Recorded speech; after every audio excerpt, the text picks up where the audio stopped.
They said that the conditions on Highway 18 were fine.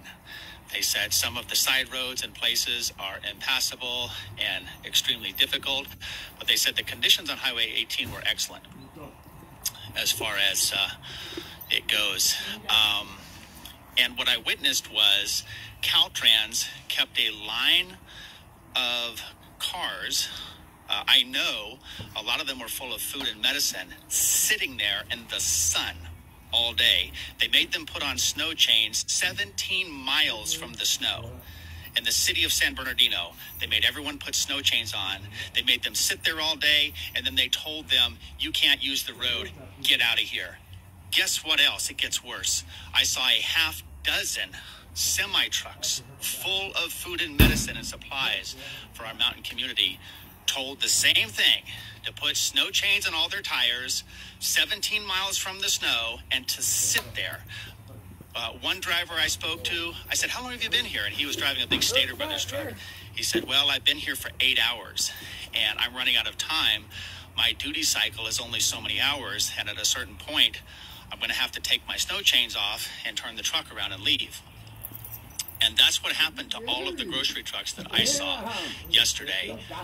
The absolute brain-dead way that our government is handling this crisis is unforgivable. Everyone who had a hand in what I just described yesterday should be ashamed of themselves.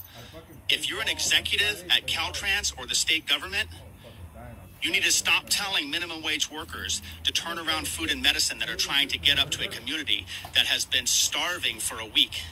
You get off your ass. You get yourself down to that checkpoint.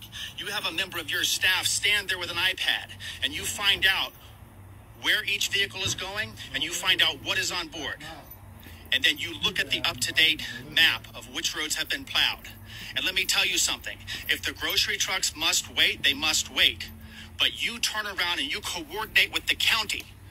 We pay the sheriffs. We pay the road plow crews to do this.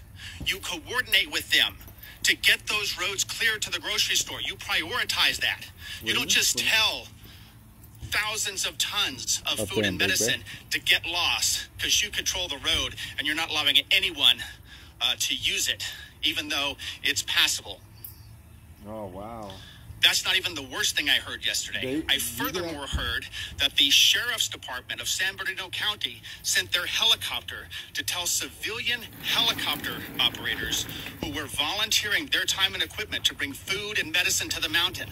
The roads are closed, okay? Nothing gets up the mountain except for those helicopters. And they had the audacity to tell those civilian volunteers not to land their helicopter on the mountain. And then they hunted down the rest of the helicopters and told them they weren't allowed to fly.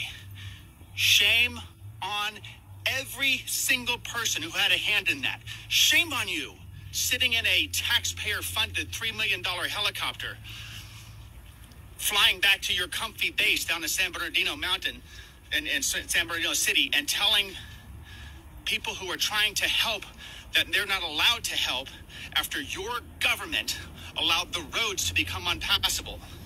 And now the only people who are able to bring food and medicine to the mountain, you're telling them to get lost? Shame on you.